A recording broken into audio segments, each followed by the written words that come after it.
कांगड़ा केंद्रीय सहकारी बैंक के अध्यक्ष कुलदीप पठानिया ने सुजानपुर विधानसभा के पूर्व विधायक राजेंद्र राणा पर तीखे जुबानी हमले किए हैं। उन्होंने राजेंद्र राणा पर हमीरपुर की राजनीति को प्रदूषित करने का आरोप लगाया। हमीरपुर में पत्रकार वार्ता के दौरान उन्होंने कहा कि राजेंद्र राणा कांग्रेस में थे तो भाजपा सरकार और नेताओं पर तीखी टिप्पणियां करते थे और जब वे कांग्रेस छोड़ भाजपा में दाखिल हुए तो कांग्रेस को कोसना शुरू कर दिया। उन्होंने अपने इस कार्य को अंजाम देने में कोई कसर बाकी नहीं रखी है।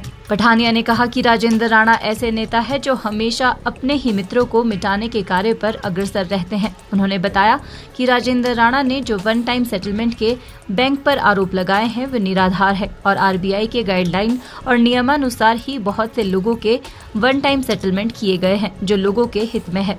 झूठे गुमराह कर रहे हैं और बिना मतलब से इन्होंने हमीरपुर की जो राजनीति है उसको इतना दूषित कर दिया कि ये इन आदमियों ने जानबूझ के कुछ पैसों के चक्कर में मुख्यमंत्री की कुर्सी को हटाने के चक्कर में पड़ गए। मुफ्त में पड़े थे, पैसे लेके पड़े थे लोग, पैसे लिए हो इन्होंने, वो बात बताएं हमें कि कितने लिए। आपको क्या चाह था कि बिना पैसे से आपने मुख्यमंत्री को हटा देना है? खुद को हरिश्चंद्र कहते हैं, दूसरों को चोर कहते हैं और पूरा जीवन इनका जो है वो पूरा जीवन हमीरपुर का जो राजनीतिक जो एक थी उसको खत्म करके आज पैसे और नशे का जो है चुनावों में दौर चल पड़ा। इसके मेन यही है, इनकी वजह से ये चीज हमीरपुर में चली है। ये जिम्मेवार है इस चीज के। जब भी राजनीति में आए, जब भी राजनीति में जिस तरफ बैठे दूसरी तरफ को गालियां देना शुरू की। पहले जब ये राजनीति में आए तो महिला मंडलों को जो मानते थे तो राजा वीरभद्र के ऊपर अनाप शनाप करते थे। सुबह उठते थे, अखबार पढ़ते थे, चाय तब पीते थे कि मेरी गालियां गई हैं कि नहीं, अखबार में ही है। फिर वहां से आए तो धूमर साहब को लग पड़े। अब वहां से हटे, फिर कांग्रेस में आए, फिर ठाकुर सुक्खू को लगे जो अपना मुख्यमंत्री है।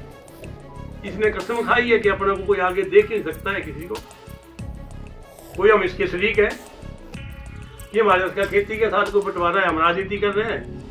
जब तू राजनीति नहीं कर रहा होगा, जब इसके बोले कर, तो मैं तब एमएलए था। तो इसने जो हमारे हमीरपुर का राजनीतिक वातावरण दूषित किया है ये खुद जिम्मेवार है।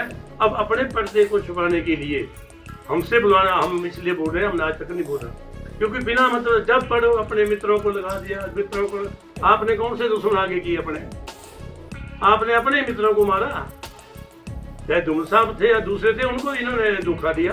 जो रातों रात 1 महीने के अंदर कांग्रेस के वक्त आपदा प्रबंधन बोर्ड के जो चेयरमैन बने, हमने तो कभी चले नहीं की उससे। 1 महीने की कांग्रेस की ज्वाइनिंग थी और हमने कभी नहीं बोला कि मित्रों को दिया कि दुश्मनों को दिया। इसको अब हम दुश्मन याद रखते हैं कि मित्र आते हैं। जब इसको टिकट मिला तब हमने इसका काम किया और ऐसा भी काम किया कि दोनों पति पत्नी आगे टिकट लेके, और हमने उसमें भी काम किया। जब नहीं जीता तो कहते हैं हमने आपका विरोध कर दिया। और मुझे इस बात की हैरानी होती है कि तथ्यों को बिना जानने के लिए मुख्यमंत्री के ऊपर इस तरह का आरोप लगाना कि उनके अपने मित्र पाले हुए हैं पैसों के लिए या पाले हैं इसके लिए। वो यही आदमी है जिन्होंने हिंदू में हमीरपुर की राजनीति दूषित की है। उसका मेन सरगना जो है राजेंद्र सिंह राणा है। हिमाचल न्यूज़ 24/7 के लिए हमीरपुर से मीनाक्षी सोनी की रिपोर्ट। आप देख रहे हैं हिमाचल न्यूज़ 24।